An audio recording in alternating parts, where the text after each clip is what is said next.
This is Ashish Masih Cars, helping you buy better. तो मैं आ चुका हूँ बैक सीट में और इस वीडियो को बैक सीट से स्टार्ट करते हैं कि होंडा क्लेम करते हैं कि बेस्ट स्पेस है इस गाड़ी के अंदर and of course they follow the man maximum machine minimum principle जो है बहुत सालों से फॉलो कर रहे हैं।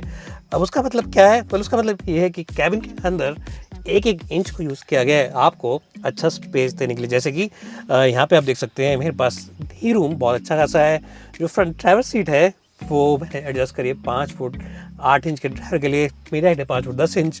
तो अगर आप के पास भी ड्राइवर 5 7 5 8 का है और आपकी हाइट है 5 10 5 11 तो स्पेस में कोई दिक्कत नहीं है। हेडरूम भी अच्छा खासा है और मुझे सबसे अच्छी बात ये लगी है एलिवेट की कि जो पीछे का दरवाज़ा है ये काफ़ी बड़ा है और जो एपेचर है अंदर चढ़ने का और उतरने का ये भी काफ़ी बड़ा है। तो वो लोग जिनके घर में बुजुर्ग माँ बाप हैं वो लोग आराम से इस गाड़ी में चढ़ पाएंगे और उतर पाएंगे, उन्हें कोई दिक्कत नहीं है कि बुजुर्ग माँ बाप के लिए। साथ ही साथ आपको मिलते हैं 2 AC वेंट जो आजकल हर गाड़ी में मिलते हैं और यहाँ पे 12 वोल्ट का चार्जिंग पॉइंट मिलता है। अब मेरे हिसाब से इनको 12 वोल्ट के चार्जिंग सॉकेट के साथ साथ एक USB सॉकेट भी रहना चाहिए था, चाहे टाइप C देते या फिर रेगुलर टाइप देते तो वो देते ज़्यादा अच्छा रहता। लेकिन सीट कम्फर्ट की अगर हम बात करें तो अगर आप होंडा सिटी की सीट में बैठे हैं तो इस गाड़ी में बैठ के आपको होंडा सिटी की याद आ जाएगी। उसी की तरह बहुत ही आरामदायक सीट्स है। अगर आप यहाँ से इसको निकालते हैं रेस्ट को 2 बेवरेजेस को ऐसे रखते हैं बीच में और हेडरेस्ट को अपने हिसाब से एडजस्ट करते हैं तो you really sit here in extreme luxury comfort as well as opulence. Well तो अगर आप चाहते हैं सबसे बेस्ट गाड़ी सेगमेंट में for share space at the back, for share comfort, for the best seats तो होंडा सिटी के अलावा कोई और चॉइस नहीं। अगर आप पीछे बैठते हैं अपने ड्राइवर को दिन भर आप बताते रहते हो जीते आप देखो नहीं दूँ आज हमारा लंच कॉल बग वाली हाल है, इस टाइप की कुछ बातें करते हैं दिल भर तो you really enjoy the space and the comfort of the back. और साथ ही साथ बड़े सुकून वाला डिज़ाइन है, ये बेज ये black overall it just feels nice. यहाँ पर 2 लाइट्स हैं ऑफ कोर्स रीडिंग लाइट्स, तो इनको आप ऑन करके शाम के टाइम में भी किताब पढ़ सकते हैं। AC वेंट्स हैं जो कि अच्छी हवा फेंकते हैं। लेकिन अगेन होंडा ने यहाँ पे 2 12 वोल्ट के चार्जिंग पॉइंट्स दे रखे, USB टाइप C क्यों नहीं दिया है ये समझ से बाहर है। हो सकता है आप जानते हो क्यों नहीं दिया, आप कमेंट के नीचे लिख के बता सकते हैं। हम रेस्ट काफ़ी अच्छा है, कंफर्टेबल है, लेकिन यहाँ रुकता नहीं है ये रुकता है सीधे नीचे आके गिर जाता है। कुछ लोगों को इस बात से भी दिक्कत है क्यों ऐसा कर रहा है। होंडा ने पहले यहाँ रुकता था अब नीचे क्यों चला जाता है मुझे नहीं पता। तो बेवरेज होल्डर, बड़ी खिड़कियाँ, दरवाजे काफ़ी बड़े, इनके अंदर आप बड़ी बड़ी बॉटल्स रख सकते हैं। कोई ऐसा मेजर इशू नहीं है जिसकी वजह से हम कहें कि गाड़ी बेकार है। हाँ लेकिन सरप्राइजिंगली जो पीछे हेडरेस्ट है तीनों के तीनों अभी फिक्स्ड हैं। पहले हेडरेस्ट एडजस्ट हो जाते थे अब फिक्स्ड हैं। अगेन कुछ चीज़ें हैं जो आप एक्सप्लेन नहीं कर सकते, आप मुझे बता सकते हैं कि क्यों है, टाइप C क्यों नहीं है और साथ ही साथ हेडरेस्ट फिक्स क्यों है और तीसरी चीज़ ये बीच में फटकता क्यों नहीं है, लास्ट तक ऐसे क्यों जाता है। लेकिन उसके अलावा it's a very good place to be. 10 में से 10। अब मैं आपको डिक्की नहीं दिखाऊंगा क्योंकि डिक्की में बहुत बारी दिखा चुका हूँ और अपनी सासू वाला जोक में 10 बारी मार चुका हूँ तो काफ़ी लोग जोक से हो चुके हैं bore. Soon as you step inside the cabin of the Honda Elevate, you'll get a sense of deja vu, and that's because the digital dials, as well as steering wheel and some of the stocks and controls, are exactly the same ones as you find on the City. ये लोग एक मारुति की किताब से पन्ना चुरा है, जैसे मारुति वाले अपनी सब गाड़ियों में स्विचेस वगैरह सेम देते हैं कॉस्ट कटिंग के लिए, इन्होंने भी वही काम किया। समझदारी का काम है क्योंकि आपकी जो प्राइसिंग हो जाती है वो कम हो जाती है, तो समझदारी का काम है, अच्छी बात है। फीचर्स वेल आप जानते होंगे इस गाड़ी में आपको ADAS फीचर्स मिलते हैं। कैमरा बेस्ड ADAS है तो आपको lane departure warning, adaptive cruise control, lane keeper assist वगैरह मिल जाता है। साथ ही साथ ऑटोमेटिक हेडलैम्प्स मिलते हैं और इसमें अब एक बड़ा टच स्क्रीन आता है 10 इंच का जो कि पिछले वाले होंडा के टच स्क्रीन से काफ़ी अच्छा है। लैगी नहीं है, ईजी टू यूज़ है, मेन्यू सब के अच्छी तरह मार्क्ड है तो ईजी टू यूज़ एक टच स्क्रीन आ गया। साउंड क्वालिटी भी काफ़ी अच्छी है, ऑटोमेटिक क्लाइमेट कंट्रोल मिलता है, ESP मिलता है, 2 USB मिलते हैं टाइप ओल्ड स्कूल वाले and of course wireless charging जो आजकल सब गाड़ी में आते हैं इस प्राइस पॉइंट पर। हाँ सनरूफ जो है वो थोड़ा छोटा है, इस थोड़ा पैनोरामिक सनरूफ जैसे गाड़ी में आता है, लेकिन इस गाड़ी की जो कॉस्टिंग है जो प्राइस है वो काफ़ी कंपेरेटिव रहने वाली है क्योंकि इन्होंने छोटा सनरूफ वगैरह दिया है तो उससे थोड़ा पैसा वगैरह बचा सकते हैं आप। और ऑफ कोर्स ये अच्छी बात है क्योंकि एक सनरूफ होना आजकल गाड़ियों में एक ऐसा फीचर सबको काफ़ी अच्छा लगता है।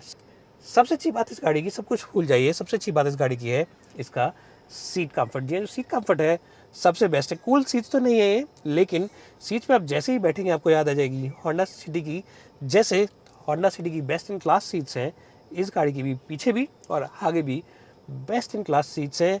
लोअर बैक के लिए सपोर्ट अच्छा है, बोल्स्टर्स लगा रखे हैं, अंडर थाइज के लिए सपोर्ट अच्छा है, and just in general even if you spend 3, 4, 5 hours in this car non stop, आपको कंफर्टेबल लगेगा और थकान नहीं होगी, और आप ऐसे से हिलेंगे नहीं कि मेरी बैक में दर्द हो रहा है, मैं एंगल थोड़ा चेंज कर लूँ बैक का। तो ये बहुत ही अच्छी बात है उन लोगों के लिए जो ज़्यादा हाईवे पे रहते हैं या फिर शहर में दूर और लंबी डिस्टेंस कवर करते हैं सुबह से शाम डेली। तो ये बहुत अच्छी बात है। सब कुछ भूल जाइए और सिर्फ सीट कम्फर्ट आपको चाहिए तो होंडा एलिवेट की तरफ आइए।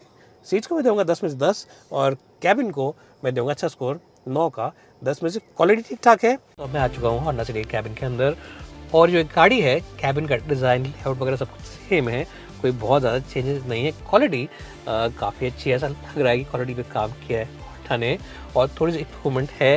यहाँ पे आपको मिलता है वुड यानी क्लीवुड वाली फिनिश, यहाँ पे बेज और यहाँ पे ऑफकोर्स ब्लैक, और ऑफकोर्स जो टाइल्स हैं, अब इस टाइल्स का जो डिज़ाइन है 3 साल पुराना है तो दिख रहा है कि थोड़ा सा आउटडेटेड लग गए हैं, but I think it's quite okay because the tiles are quite sharp. और ऑफ कोर्स आपको यहाँ मिलता है adaptive cruise control, lane departure mitigation and of course all the other advance features जो ये गाड़ी आपको देती है। जो यहाँ पे इंफोटेनमेंट सिस्टम है जिसमें एप्पल कारप्ले एंड ऑटो आप वायरलेसली भी कनेक्ट कर सकते हैं, अपडेट है ये। और साथ ही साथ आपको वायरलेस चार्जर मिलता है जो कि एक और अपडेट है। लेकिन उसके अलावा अच्छी बात है कि जो सीट कंफर्ट है गाड़ी का बहुत ही आलीशान है। The seats are the best in the business, चाहे बात करें कुशनिंग की, चाहे आप बात करें ओरल सपोर्ट की, या बात करें साइड पोस्टर्स की, seats are the best in the business. उसके अलावा जो बिल्ड क्वालिटी है जैसे मैंने पहले बताया, प्लास्टिक क्वालिटी अच्छी है और दरवाजे काफ़ी बड़े हैं, बहुत सारा सामान आप रख सकते हैं। छोटी बॉटल है लेकिन बड़ी बॉटल रख सकते हैं, और ग्लव बॉक्स भी ठीक ठाक है शेप एंड साइज में। यहाँ पे एक बड़ा आपको बॉक्स मिलता है जहाँ पे आप काफ़ी सारा सामान रख सकते हैं, लेकिन इट्स नॉट परफेक्ट, कुछ चीज़ें अभी भी मिसिंग हैं, जैसे कि चश्मे रखने के लिए यहाँ पे जो एक सनग्लास होल्डर होता है वो मिसिंग है। USB 2 हैं लेकिन दोनों ही ओल्ड स्कूल टाइप सी नहीं है। और तीसरी बड़ी चीज़ जो मिसिंग है वो है कि फ्रंट सीट्स अभी भी कूल्ड ऑप्शन के साथ नहीं आती हैं। वेल आई थिंक आज के ज़माने में खास तौर पे if you compare with drivers like the Hyundai Verna, cool front seats is a feature which Honda should have had it. But that said, quality is good, interiors are good, and in general fit and finish and the ambience inside the cabin is quite good.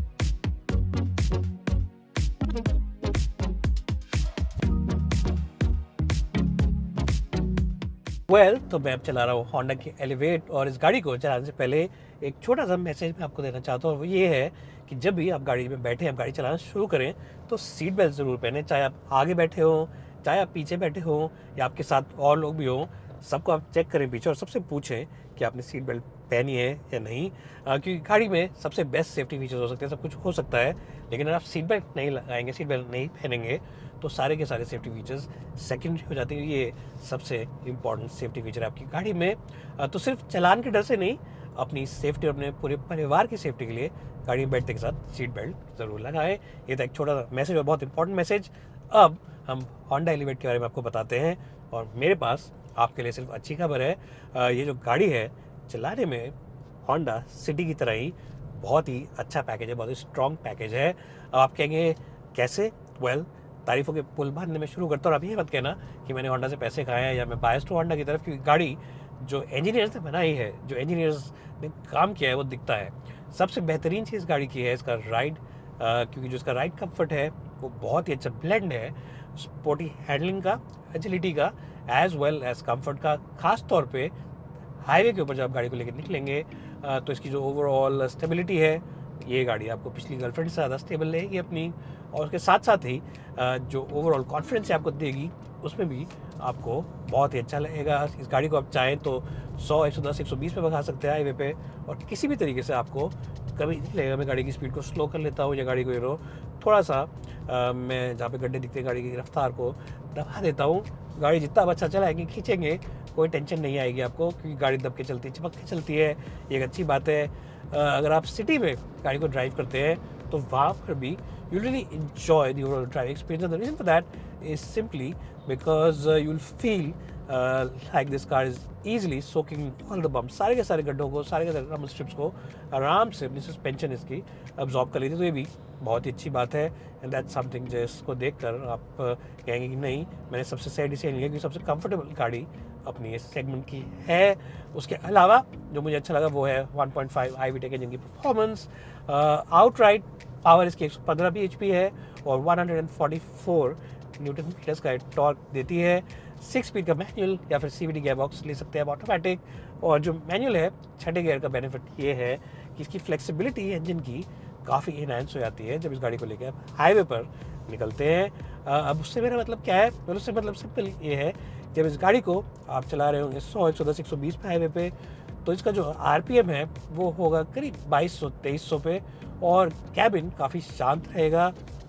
एक और अच्छी चीज़ ये है कि जो Honda के engineers हैं उन्होंने बहुत सारे साउंड डेंडिंग मटेरियल्स यूज़ किए हैं इस कैबिन के अंदर, और ख़ास तौर पे मटेरियल यूज़ किए हैं फ्लोर बोर्ड पे और बहुत सारे मटेरियल यूज़ किए हैं बॉनेट वगैरह में। तो उससे कैबिन बहुत ज़्यादा शांत और बहुत ही आइसोलेटेड है, खास तौर पे इंजन की आवाज़ से। So that's also something which you will really like, specially when you go out on a long distance journey, when you go out on the highway, that's something you'll truly appreciate about this car. उसके अलावा जो मुझे अच्छा लगा वो इसका steering wheel का जो ओवरऑल इनपुट है। अब स्टीयरिंग व्हील थोड़ा सा हल्का ज़रूर है, लेकिन ये इतना ज़्यादा भी हल्का नहीं है कि आपको हाईवे पे नर्वस लगे या आपको पता ना चले कि टायर्स क्या कर रहे हैं।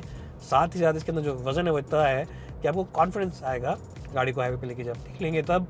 और हल्का होने का मतलब ये भी है, एक अच्छी बात, कि आपको ज़्यादा एफर्ट नहीं मारना पड़ता है। तो ये वो लोग अप्रिशिएट करते हैं बात जो दिन भर गाड़ी में रहते हैं, मीटिंग टू मीटिंग जाते रहते हैं, उनके लिए बहुत ही अच्छी बात है, बहुत पॉजिटिव बात है कि वो लोग कभी भी थकेंगे नहीं इस स्टीयरिंग व्हील को यूज़ करते वक्त। तो ये थी इस गाड़ी की पॉजिटिव बात जो है चलाने के हिसाब से, राइड कंफर्ट के हिसाब से। एक और बात जो मुझे बहुत अच्छी लगी वो ये है कि इंजन की रिस्पॉन्सिवनेस लोअर पावर बैंड से काफ़ी अच्छी है, काफ़ी रिस्पॉन्सिव इंजन है, रिफाइनमेंट भी काफ़ी अच्छी है और इसको आप रेड लाइन तक आराम से खींच सकते हैं। रेव हैप्पी इंजन है ये। तो ये सभी से बनाता है एक अच्छा पेट्रोल इंजन। और हाँ, अगर आप गाड़ी फर्स्ट टाइम खरीद रहे हैं या आप ग्रेजुएट कर रहे हैं हैचबैक से सीधे छोटी गाड़ी से बड़ी गाड़ी की तरफ ग्रेजुएट कर रहे हैं, तो आपके लिए ये भी अच्छी बात है कि आपको बॉनेट लाइन सारी की सारी दिखती है, आगे कोने कोने दिखते हैं बॉनेट लाइन के। उसके साथ साथ ही ये जो साइड व्यूफर्स है बहुत बड़े हैं, तो आपको पीछे का जो व्यू है ये भी काफ़ी अच्छे से दिखता है। और अगर आप, जैसे मैंने कहा, फर्स्ट टाइम कार बायर है, फर्स्ट टाइम कार ड्राइवर है, तो किसी भी तरीके से आपको कॉन्फिडेंस कभी नहीं आएगी कि मैं गाड़ी चला पाऊँगा नहीं चला पाऊँगा, क्योंकि स्पेस भी अच्छा है, दिखती भी अच्छी है और बॉडी लाइन भी विजिबल है सब तरफ से। तो it's a very good package of first time car buyers as well. मैं चला रहा हूँ होंडा की सिटी और आज मेरे पास है इसका मैनुअल वर्जन। आमतौर पे आपने मेरी वीडियोस देखी होंगी तो CVT ज़्यादातर मैं चलाता हूँ, और जो CVT है वो मैंने पहले अपनी लॉन्ग टर्म फ्लीट में भी रखी है, पर आज मेरे पास ये है मैनुअल वर्जन। ये 6 स्पीड गियर बॉक्स के साथ आती है और जो गियर बॉक्स है इसका बहुत ही अच्छा है यूज़ करने में, शॉर्ट थ्रोज है, बहुत ही स्पोर्टी है और क्लच एक्शन भी काफ़ी हल्का है। तो ये सब चीज़ें बनाती है इस गाड़ी को एक अच्छा पैकेज, और आपका दिल खुश हो जाएगा इस गाड़ी को चलाते वक्त, क्योंकि आपको थकान नहीं लगेगी। एक और चीज़ जो अच्छी है वो इसका स्टीयरिंग व्हील। जो स्टीयरिंग व्हील का इनपुट है वो काफ़ी एक्यूरेट है और हल्का भी है, तो हल्का होने के साथ साथ एक्यूरेसी के मामले में काफ़ी अच्छा स्टीयरिंग व्हील है। और इसके अलावा जो एक और बात मुझे बहुत चलती है होंडा सिटी की, वो है इसका राइड कंफर्ट। जी, अगर हम बात करें राइड कंफर्ट की, तो मेरे हिसाब से ये सबसे बेहतरीन गाड़ी है अपनी सेगमेंट में। चाहे आप वर्ना को ले लें, चाहे आप वर्टस को ले लें, चाहे आप स्लाविया को ले लें, होंडा सिटी का जो राइड है उसका मिक्स है कंफर्ट का, एजिलिटी का, हाई स्पीड स्टेबिलिटी का, ये सब चीज़ें इसको बनाती हैं बहुत ही स्ट्रॉन्ग और अच्छा पैकेज। और मेरे हिसाब से आपका दिल खुश हो जाएगा इस गाड़ी को चलाते वक्त। सो that's something which lot of customers appreciate. Suspension जो इसकी है वो सारे के सारे बम्प्स को, पॉट होल्स को अपने अंदर सोक कर लेती है अच्छे से, और ऐसा नहीं है कि कोई हार्ड एजेस हैं। जो और गाड़ियाँ हैं जिनका मैंने भी नाम लिया उनके अंदर थोड़ी सी स्टिफनेस है सस्पेंशन में, लेकिन होंडा ने सस्पेंशन को बिल्कुल परफेक्टली ट्यून किया है भारतीय सड़कों के हिसाब से, भारतीय राइड क्वालिटी के हिसाब से। So that's something which a lot of customers will truly appreciate about the Honda City as well. और क्या बनाता है होंडा सिटी को अच्छा? इसकी फ्यूल एफिशिएंसी तो अच्छी है ही। जो इसके अंदर 6 स्पीड का गियर बॉक्स आता है इससे इसकी फ्लेक्सिबिलिटी काफ़ी इनहेंस हो जाती है, और फ्लेक्सिबिलिटी इनहेंस होने का मतलब ये है कि जब आप इस गाड़ी को 80-90 की स्पीड पर चला रहे होंगे तो जो इसका इंजन है ये करीब 2200, 2300, 2400 RPM के आसपास होगा, जिससे कि कैबिन के अंदर ज़्यादा शोर शराबा नहीं आता। सो that's something which a lot of customers will really enjoy. ये शोर शराबा नहीं आ रहा है, और जब गाड़ी को लेकर वो निकलेंगे हाईवे के ऊपर तो उनको बहुत ही अच्छा लगेगा, क्योंकि शोर शराबा, कोई भी डिस्टर्बेंस अंदर की तरफ नहीं आ रही होगी।